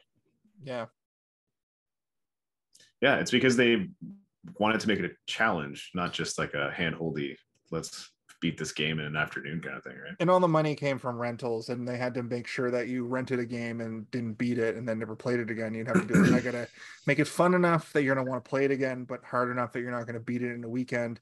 Really? And it's crazy. Video game companies made money off of rentals. That was baked into their model. That's why games are hard. I thought it was just like Blockbuster would buy like 100,000 copies of a game. They would, but they made all the profit. They would. Well, from what I understand of that Blockbuster documentary, the reason why they were able to get such a good price is because they gave the companies residuals or whatever of their sales or whatever, the rental. But it's the same. It's the same concept as an arcade, right? Like the arcade games are all fucked, and the person who owns the cabinet is able to adjust the difficulty, and if nobody's playing it, they turn the difficulty down a little bit until people start playing it a bunch and they turn it back up. You can't really do that with video games as much because you kind of like easy, medium, hard essentially. But the thing is like in that era, there were so many shovelware bullshit, movie tie-in games that were basically just Mario Brothers ripoffs that were difficult for the sake of being difficult. But you're a kid, you see it, you're like, oh, fucking Aladdin. You take Aladdin home and it's hard as shit, but it's awesome. And it looks Sega or Super Nintendo. It looks great and it's fucking fun to play. And you're not getting very far. And then it goes into your sort of mental list. This is what happened with me anyway. These games would go into my mental list of like a go-to game if I can't pick anything or the game I want wasn't available. And then you rent that game over and over, even though you never beat it. That was baked into movie rental places. And that's why video games didn't stop. Like now a hard video game is a genre, a Soulsborne, Yeah, people like easy games now, but people also, there's still the pervs out there that love to be tortured by their video games experiences. The turbo perverts who want to just play every fucking. I mean, and I enjoy when games are a little bit more difficult, especially when you get good at them. But I always have the option to turn the difficulty up or down if I want to, right? I like a game I like a game. I always play games on normal, as they're intended to be played, in my opinion. I assume the developers like this is how the game's supposed to be played. You can make it easier if you're finding it too hard. Yeah. A game like that Spider-Man game that you played, Kaylin, the DLCs for it were so mind-numbingly repetitive and just get harder and harder, even on normal, that just to get through it, I turned down the difficulty because I just wanted them to be over with. But I wanted to finish. What I kind of like in some video games is like the Arkham series. When you turn the difficulty up in Arkham, what it does is rather than making the game enemies have more health or you have less health, they turn off like the prompts and stuff, the things that warn you when you're about to get hit. So you have to like visually recognize when someone's about to punch you rather than a flashing light telling you you're about to get punched. Right. It's kind of cool, and I appreciate that kind of like intuition of like what a player is going to enjoy it versus like, let's just make all of these bad guys take 10 punches instead of 5 punches. Yeah. Or whatever, right? Yeah, absolutely. So the next, that's a good point. I like that as well. I also like it when the difficulty isn't based off of the enemies being bullet sponges or like I don't want to just turn up the difficulty and it's just you just got to hit the enemy more or less. That's one problem I have with like the Fallout games and stuff. It's like when you're turning the difficulty up, all you're doing is giving the bad guys better accuracy and making them take 1,000,000 bullets in the head to die. But like, this doesn't make any sense to me. After 20 hours in a Fallout game, I have to play it on the hardest difficulty because it's too fucking easy the way that I just min-max those. You can get so good so fast in Fallout games. If you don't know what you're doing. If you know what you're doing, if you're just kind of playing and dumping skills into whatever, it can take forever. When I was first learning how to play them, my first run of Fallout 3, I fucking sucked. But by the time I got to New Vegas and knew what the meta is sort of to like explore and level up that way, just going from place to place, like Fallout games are like one of my favorite franchises, but fuck man, they get so easy. You should download Fallout 76. We've been playing it. Really? On Xbox. I would absolutely play that with you. Oh man, I got to start over. I got a character on my fucking Don't worry, we're low levels too. I will play that with you. Cool Fallout, because it's good now. It's good. I got it at launch and it wasn't so good, but I had some people to play with, so it was fun. But now it's a fully realized game. I didn't have anyone to play with and I was sad. Lonely wandering the wasteland. The lonely wanderer. There were no NPCs, just recordings left behind by ghosts. Which was so dumb. Now there's lots of NPCs. I'm gonna just bang through. We kind of got sidetracked on video games during our this television movie, so I'm gonna bang through a bunch of stuff. Basically, the next world they go into is the pro wrestling world, where they wrestle a giant man and a giant woman, and the announcer is Captain Lou Albano, who famously played Mario on the Super Mario Brothers Super Show. Oh, that's why I know who he is. I was like, this guy looks really familiar, but he didn't say. He was also Super Mario Brothers Super Show. He was also part of the birth of professional Rockin' Wrestling, which is the birth of professional wrestling as we know it now, which is when I went into the mainstream with Hulkamania. Him and Cyndi Lauper were like a team of managers, kind of. The big guy is a wrestler who wrestled under the name One Man Gang, and he was also known as Akeem the Dream. The woman is a relative nobody. She wasn't a wrestler. I looked her up, but she was a stunt woman for a lot of stuff, and she did do a lot of work in like action movies and stuff. She's not a nobody. She's just a nobody to you. To me. In the stunt community, she's a hero. They easily dispatch these wrestlers with their ingenuities. Then the kids. Well, I don't know, easily. She takes like a mic stand and like beats them to death with it. That's true. Yeah. So we missed it. We missed a moment earlier where the kids. Oh yeah, you did the parent trap. The kids are leaving, so the parents will get along. That's when they get into the fight about, and that's the catalyst. And we get to hear the sister being really rude to the brother over and over again. The kid comes home. The kids come home. Parents aren't there. The daughter immediately has all her friends over. Yeah. Even though she just came home from a sleepover. It's fucking weird. It is so. It's like, and she's so excited to just have friends over in the backyard practicing cheerleading. It's like, wouldn't you be able to do that when your parents are there? Yeah. Yeah. So you're not It's really. not like they're Not doing the drugs same, and though. drinking. Oh, we have another shout out. The TV show shout out. Do you guys want to take any guesses? Which one is this? I'm trying to remember. There were so many of them that it's hard. Like, if you give me a hint, I'll probably get it. I can't really. It's autopsies of the rich and famous. Oh, you could have just said it had to do with operations, and I would have known. Okay, well, the next one is a parody commercial for a famous audio equipment. Oh yeah, the Max Hell, which is Dolby. The Dolby. I thought it was Maxwell. Or is it Maxwell? I thought those were, maybe they have Dolby technology, but that is a famous ad campaign from the 80s where it's a dude. Oh, the chair one. Yeah. But in this one, his head gets blown off, and it's fucking hilarious. Which I was wondering what the gag was going to be, and I was like, is his head going to get ripped off? And it did, and it made me laugh. Okay, here's one. A show from our childhoods about a Mountie. Oh, it was Dudley? Overexposed. Overexposed. Northern overexposure.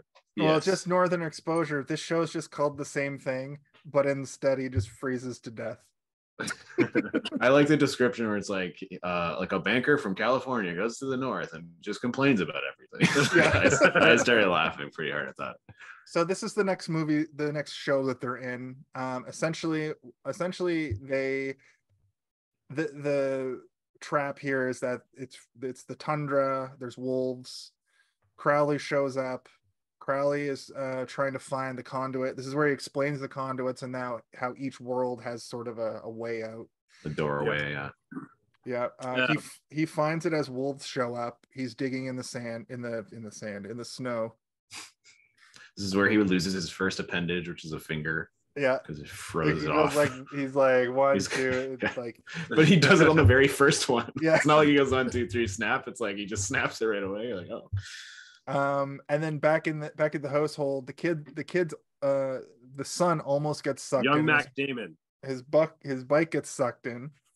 Then Crowley explains the situation. The wife is just pissed off. She's just mad. Ned's like, Roy, I kept calling him Ned for some reason. Roy's like, I don't know. I got a TV from some guy who gave it to me for free. I'm trying to get us out of here. And she's like, well, you should have been watching TV to begin with. And he's like, that doesn't matter right now. Yeah, we're in a shack with hungry wolves outside of it. Yeah. Please stop being mean to me. We get another TV reference. This one is it the Mansons? No, that was a good one, but this one, it's 30 something to life. So there was a show on in the 90s, I think it was a drama called 30 something, 30 somethings, and it was just like people, it was just a drama about people our age. Nice. But this one, they're in prison. I don't know why it's dark. Oh, right. Yeah. They're like decorating their cell. Oh, it doesn't. It's looking at like swatches. I thought they were going to make a bad gay joke or something, but it was just fine. No, they're happy. They're sharing a cell. They just want to redecorate, and then everyone's like, no, that color will clash with the bars. Yeah. And then the next one. You got a wolf on your shirt. Was it for that scene? No, this is Wizard Wolf. Wizard Wolf. The beer from Bellwoods. The Silencer of the Lambs. Actually, right now I'm forgetting which joke that was. That's the kids won't shut up in the car, and then right, and they're wearing the Hannibal Lecter mask. It's a product. Yeah, that one I was like, thumbs down. This one stinks. But the prop that they made for it looked really good, I thought. Sure, yeah. Props to the prop. And then the Leave It to Beaver parody, Meet the Mansons, and then the fucking kid. What's the kid's name? He's got some Daryl. Yeah, he's got some like who names their kid Daryl? Sorry, Daryl's. All our fans are named Daryl. It's not a terrible name. Daryl. You never meet a Daryl these days. Daryl Strawberry. Is that another Simpsons reference. Yeah, that's sterile strawberry. And then he cries. He starts to cry. They're 'cause pro they're athletes. mocking They him. don't mind. And like a single tear goes down his face. He sees Daryl sees his bike in the show, and he tries to tell his sister, and his sister's like, that could be any bike. From my point of view, is this show clearly is set in like the 50s or the 60s, and that bike is clearly from the 90s. That's a good point. That's a good Yeah, point. it's Clearly. like that Charlie Chaplin movie where the lady's on a cell phone or whatever. So the conspiracy goes. Turns out she was actually just deaf or something and was like trying to, or it was too loud. I can't remember what it was. It was either she had really good hearing or really bad hearing. I can't remember. This is where I wrote down that Diane is a terrible actor. Okay, so in the TV world, they decide to make a move to the conduit, but the wolves get Crowley and eat the fuck out of him. And the shack also starts on fire. Because what I'm thinking, in this shack, Crowley explains to them that they have 24 hours at this point. And in my head, I go, well, you have to stay in the shack. Just fucking stay as long as possible. Just as long as you can.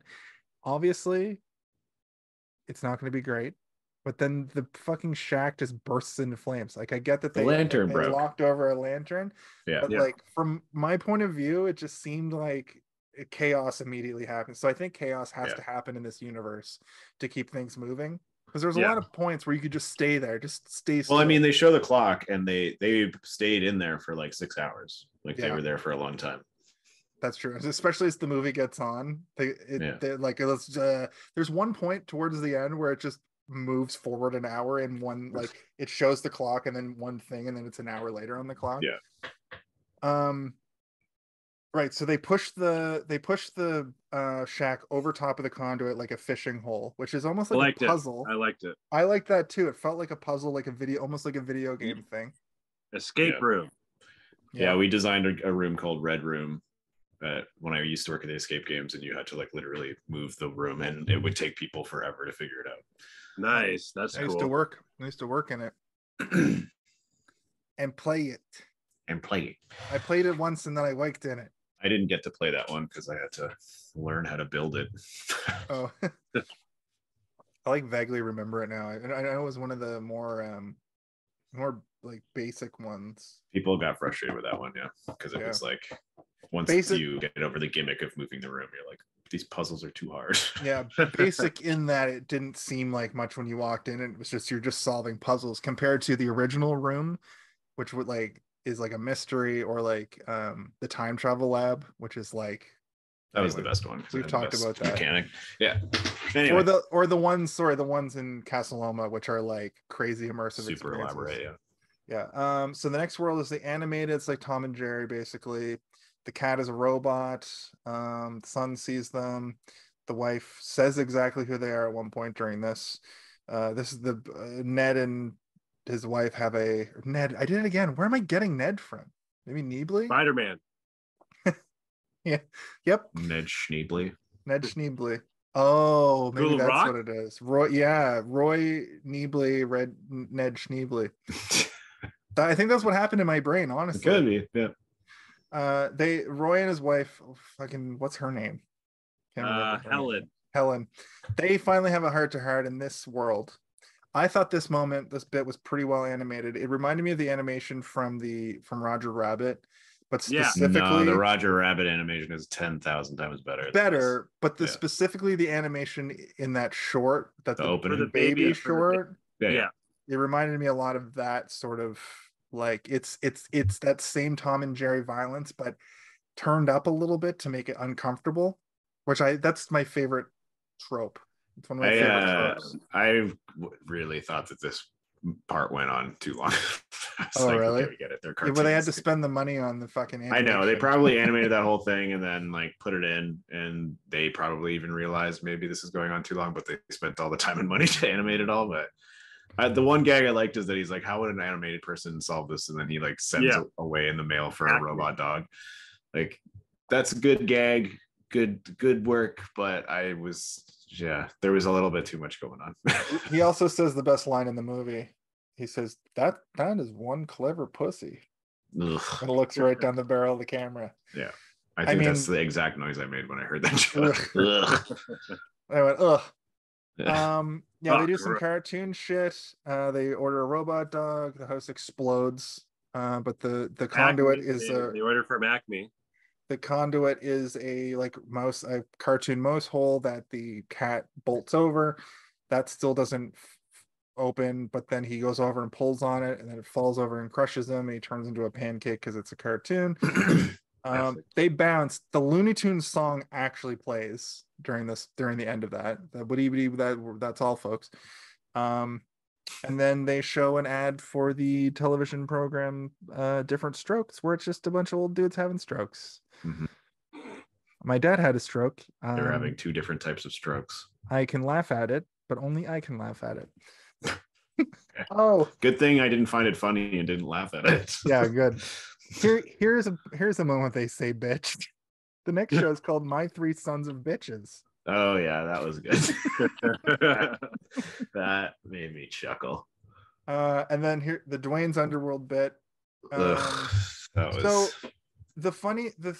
I wrote, would people get this joke now? Because they probably wouldn't. It's been so long since Wayne's World has even been a thing. Right. Yeah, I don't think that like Gen Z would get it. Some of them might, but I don't think that Wayne's World is in the sort of like zeitgeist of They're not in the younger, lexicon. the younger generation. They haven't been like referenced on TikTok ever. You know what I mean? There's been no Wayne's World trend. Maybe we should. There are probably younger people who don't even know what Austin Powers is. You know, like it's been like 20 years since the first one, almost. Like teenagers who've just never heard of it. The joke that stuck with me for my whole life from seeing this movie for the first time was the I worship Satin bit. That stuck with me since I saw the movie in 1992. I didn't know what the worship was. I was like, I vote red. It's a warship, and it was clearly satin. That the satin thing was like, okay, I get what they're doing, but I wouldn't have guessed satin either. I think that's the joke, though. I think that it's just they'll do anything for the devil. I did, however, laugh at the extreme close-up, the camera zooming into his face and hitting him in the face. I thought that was funny, and then it turns out the next one's going to be a red hot poker to the eye, and he moves and it takes off. He's roped up, takes off his ropes, and he escapes into a film noir. This is where back at the command deck, the new guy's trying to take over. Doesn't really matter. Then we see an ad for women exercising, literally the exercisers. Then Yogi Beer, which is the kid drinking beer. He calls his mom babe. Which is like probably bitch is probably less offensive now. I think bitch would have been funnier because it definitely would have been funnier. It's like South Park kind of humor. Then we get to the point where the son finally sees Roy in the movie, in the show, and gets Diane. Calls him Roy. Didn't he call him Roy? I thought that was weird. It's like it's Roy. Yeah, I think the son's like Roy. Oh, maybe he said dad, but he probably said dad. No. They're talking to each other, and as the cartoon, she calls him Roy, and then he's like, "Mom, Dad," like he's responding to the mom saying Roy. Yeah. The kids try to formulate a plan, and they go to the Seidenbaum house from the beginning. Sorry, that's later. They go to Club Seidenbaum, where the guy from the beginning is the man of the hour. He's basically like the guy, the main mobster. This part has the funniest thing for me in the whole movie, which is when he drops the gun and it goes off, and then his assistant buzzes him and says, like, "Mr. Knable, you dropped your gun again." Oh yeah, I know. See, that's John Ritter. That's classic John Ritter style comedy. I just think it's hilarious that she had to tell him and that he's done it before. It's very funny to me. His wife Helen is with Seidenbaum. I forget how they got split up. Maybe when they just switched worlds. It was the cartoon. She went through first. Okay. And then the whole got covered. Yeah, they ended up in the same world, but because she was there first. She was there first. Split up or whatever. Yeah. I imagine time moves differently in these worlds. In hell, yeah. In hell. So Sunbum explains that he has the remote. He's flipping channels. He finally got to this place and it's just been chilling. That's my advice. Bossing up. 2 seconds later, a rival mobster kicks the door down and starts shooting the place up. Yeah, and then everybody in the whole place pulls a gun out and shoots each other. Yep.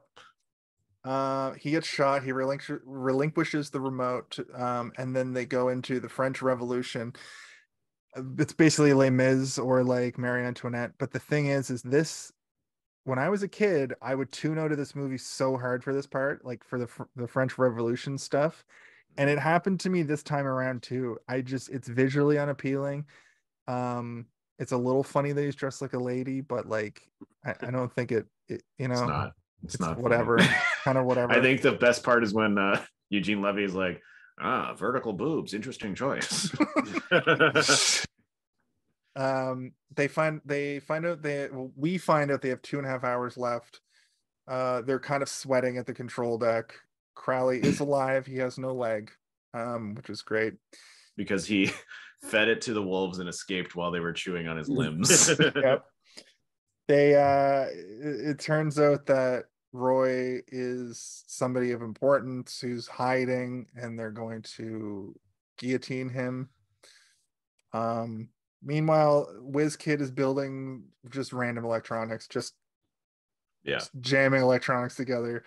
The old setup payoff, but he rigged set it up at the beginning specifically for this moment. It's the same bit from the beginning where he rigs up a dish and he points it at the hell dish, and his meager earth dish is now pointing at the hell dish, and it's supposed to do something, but it needs more power.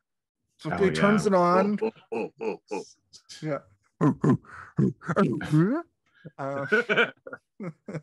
He needs more power. It's guillotine. I'm still writing his name as Ned in my notes here. You wrote Ned multiple times. Guillotine. That's my wrestling name. It's guillotine time for Ned is what I wrote. There's no Ned in this movie. How come he dresses like a woman and the other person goes, I do that sometimes. That's supposed to be fucking great joke about cross-dressing. I kind of giggled at that one. I just like the way he like looked at him afterwards, like don't you? The kid blasts the dish with his dish and now can communicate. Yeah, he infiltrates audio only from the heavens, and everybody thinks he's God. Obviously, they think he's God. Spike strangles the new guy at the control deck, and the woman who's like the woman from, up top or down below comes, and she's like, you fucked up. You took 2 people in. You're only it's 1 contract per dish. You gotta let one of them go. And then time runs out, but Spike discharges Roy and keeps the wife because he's the one that signed the contract or whatever. Yeah. Well, I think it's also he knows that Roy will come back to try and get her, so he'll have a second chance at killing still have a second. Yeah. Whereas if he let the wife go, there wasn't a guarantee because she has been trying to leave the entire time and leave him behind. He'd be like, okay, fuck him. He's in hell now. We can watch him on the TV for the next couple episodes of shows. I wrote in my notes, I wrote Ned instead of Roy a couple times. So now my notes are meta. Every time. Yeah. Spike takes the wife to a Western, puts her on a train track in classic fashion up against a bunch of explosives, and she remarks, you have me tied to the tracks and also tied to explosives? Yeah, you're gonna run me over and blow me up? Yeah. She's gonna be hit. Yeah. Roy zaps himself back into the hell zone and somehow goes right to the correct channel. Thanks, son, I guess. Gunner does little bits of great physical comedy throughout the movie. I wrote down here. Roy gets shot, but it gets the remote. They have a little dust up. They punch and kick. Then they start going from channel to channel, which is always a gimmick I like when it happens in movies like this. They first go to Star Trek TNG, where all of the rest of what? I was just laughing because I was remembering when he turns around and when he's like, supposed to be Worf or whatever. Everybody on the bridge is different. Is Jeffrey Jones' Spike character, but he's dressed as Worf. The Data looked really good. Like it just looked like Data. If it's just a person. Now, I want to bring this up. We get a Crash Test Dummies reference again. Oh yeah. And I just want to say, between the two movies, no wonder Flintstones in this, no wonder, and the toys, no wonder I thought as a kid Crash Test Dummies were part of pop culture legacy. And nobody cares about Crash Test Dummies and never did, but I was just inundated with Crash Test Dummies. I mean, I remember the toys and I remember a lot of people having them, but that was like a very like small sliver of time. It was like based on a commercial. Big for us because we were children, but like it was. They had a cartoon show and everything. Yeah, I think it ran for like one season. And I talked about this on the Flintstones episode, but I had a VHS came with one of the action figures, and it was a new line of the action. Like there was the Crash Test Dummies from the cartoon, and this CGI reboot like show where they introduced a bunch of new characters. But it was only the VHS with the like 2 episodes. I don't know if it ever became a show. And I'm being like, there's new characters for our. There's new dummies. There's new dummies. They added a lady dummy. And they were better made. They didn't just. Oh, man, it's so woke. You didn't open the. There's a lady dummy. It's so woke, you dummies. Anyway, the next thing is a hockey game. The thing that I laughed at from this was the 2 refs punching each other. Yeah. I thought that was really good. 2 refs fighting. Yeah. I was giggling at that as well, but also very confused. Like, what's going on? And then we see Roy in like the 1950s, and then I'm going, I recognize this, and he just like turns to show a billboard that says driving over Miss Daisy, and Spike just runs over an old lady. This is then the next one is the Three's Company, and I think that was actually Suzanne Summers and the other woman from. Nope. It probably wasn't Suzanne Summers. I was doing some like little research for it or whatever. It wasn't actually them, but it did look very. It looked a lot like them. Yeah. That was very good. Then they go into like a D'Artagnan sort of Three Musketeers fencing world where they have their final showdown. I was wondering when they were gonna, because it's like they're not gonna have fencing swords in this guy's house without having a weird sword fight. Chekhov's fence is what I wrote down. Chekhov's sword. Chekhov's Chekhov's foil. That's what a fencing sword is called. And then the great "Start Me Up" Salt and Pepper video. That's a great song. I was also in the fencing club in university. Just really, so I did fencing we had this summer day camp that I went to. We did saber fencing though. It's like a thicker sword. With actual sabers. Did it light up? It wasn't a lightsaber. It was a saber. Was it a lifesaver? Yeah. We just threw candy at each other. They managed to mute the movie from within the movie. From within the music video. He presses the off button and that's how they escape. I feel like by the end of this movie they were like, I don't know, man, I don't know. How do we get them out of this? Just cocaine invented most of these ideas. And the dish just implodes and that's it. Spike is stuck in the D'Artagnan universe. The dog from the Sidon Bombs gets warped in there, holding him up in a chandelier, and Crowley cuts him down, assuming he's killed. And then Roy, the new guy, takes over Hell, or TV Hell, or whatever. I guess. It's not. There's no like side plot part of it where he's like, I'm gonna make this place better. It's like I'm gonna be worse. So, if anything, So and then Roy starts a fencing school, and then during the credits, and that's the end. That's the end of the movie. During the credits, we get a series of dumb rejected ideas. The rejected ideas. Beverly Hills 60666. I Love Lucifer. I think it was 90666. Oh, it was 90666 for sure. Numbers yeah. Dyslexia, but this way and that way. Mm-hmm. The Golden Ghouls. I chuckled. I did too. I was like, yes. I laughed out loud at Murder She Likes. Yeah, me and Danny both fucking died. Facts of Life support's fine. French Prince of Darkness would just be a great show. Unmarried with Children. That one was just like, that would be a tough time. Yeah. And David Dukes of Hazzard. David Duke, I think, is either a legendary serial killer or a... Nope. He is one of the founders of the modern day KKK. Oh, much worse. Yes. So that is when I saw that, I was like, wait a minute. Hold on. Yeah, I knew I needed maybe David not Duke. that one, guys. That was the last joke, and I even checked for a post credits. So we got a lot out of this movie. We did sort of just talk about video games for like a while there, but that's fine. That's what the viewers like. It's true. We are on a video game platform. So let's get right to the final thoughts. I'll go first, since it was my pick this week. I don't have a lot to say that I didn't say within the episode. This movie does sort of play into a lot of tropes that I enjoy. I like to see a lot of different parodies. I like to see a lot of the ingenuity of Ghostbusters, like the big budget but small budget, practical at the same time of Ghostbusters. It's got a lot of like the UHF similar flair. It really reminded me a lot of how they just interstitialed channels. Reminded me of Rick and Morty, Deadpool.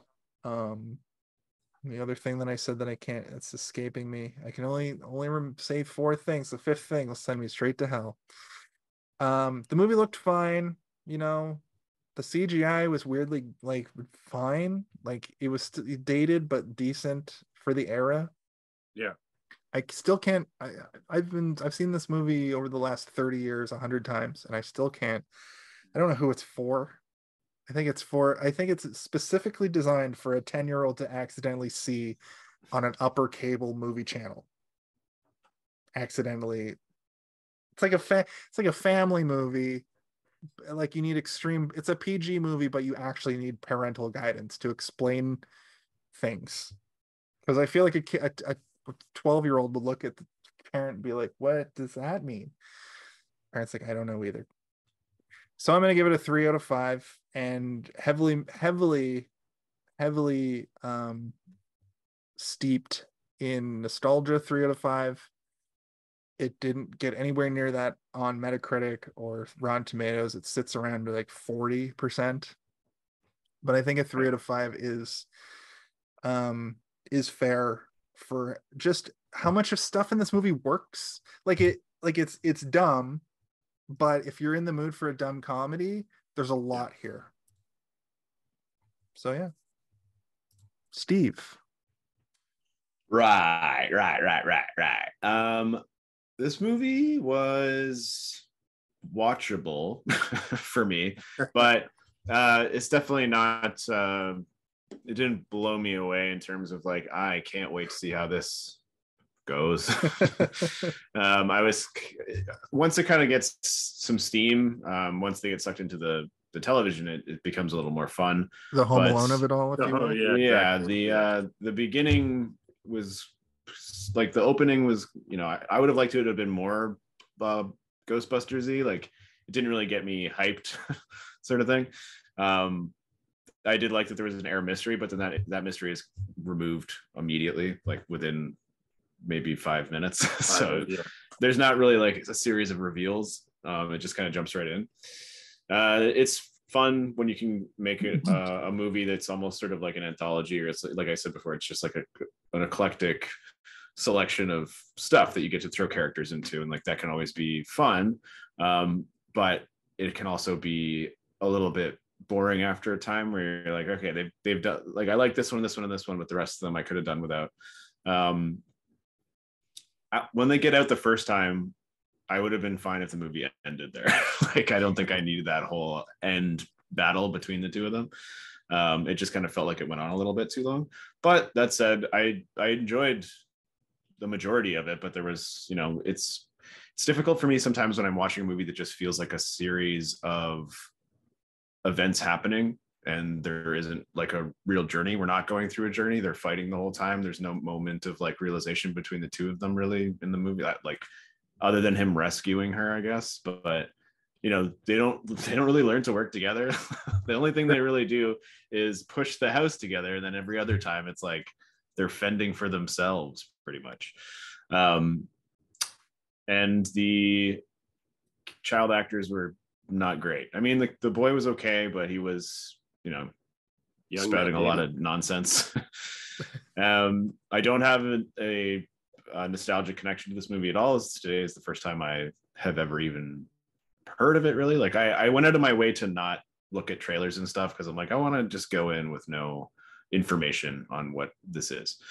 But yeah, I think I will give this a nappy crappy. Ooh, nice. A napper crapper. A napper crapper out of eternity watching Dwayne's World. That's great. great. At least you don't have to leave your chair. Exactly. Yeah. And it's funny too, because I have another one of these movies from this era of my life.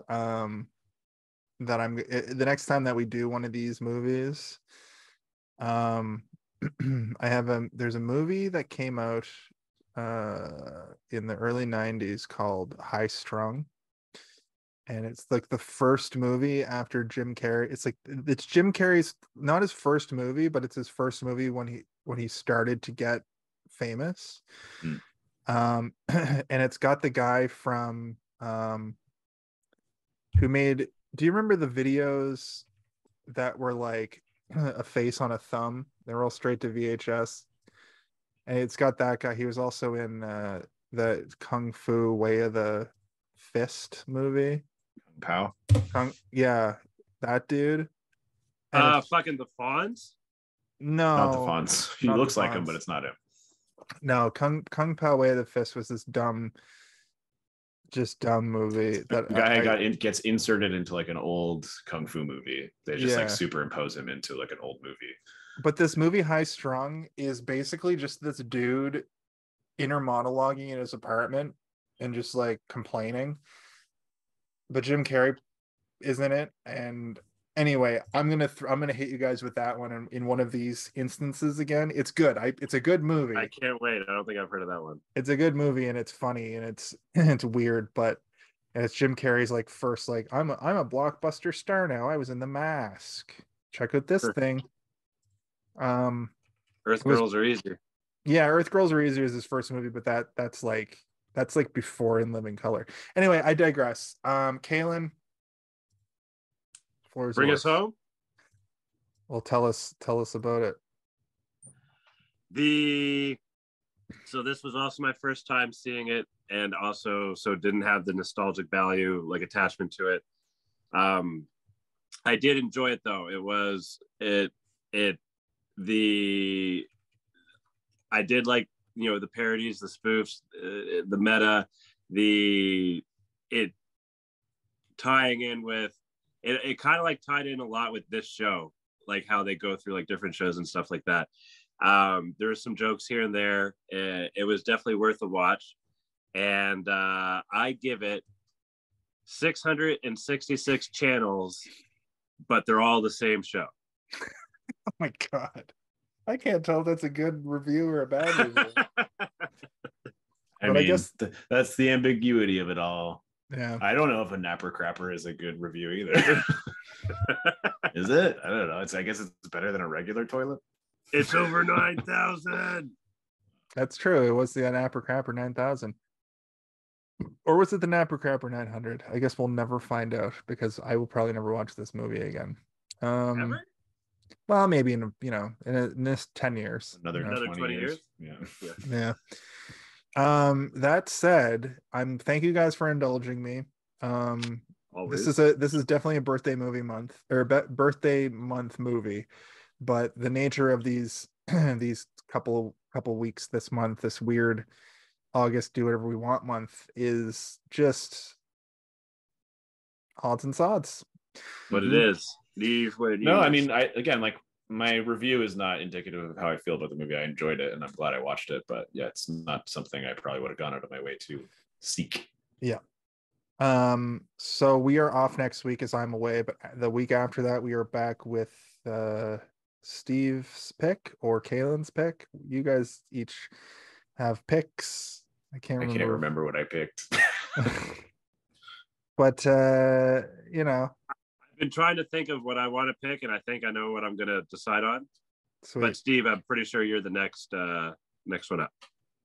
Yeah, we will post about what it is when we know, because I can't remember if I chose something or not. I'll have to look at the list.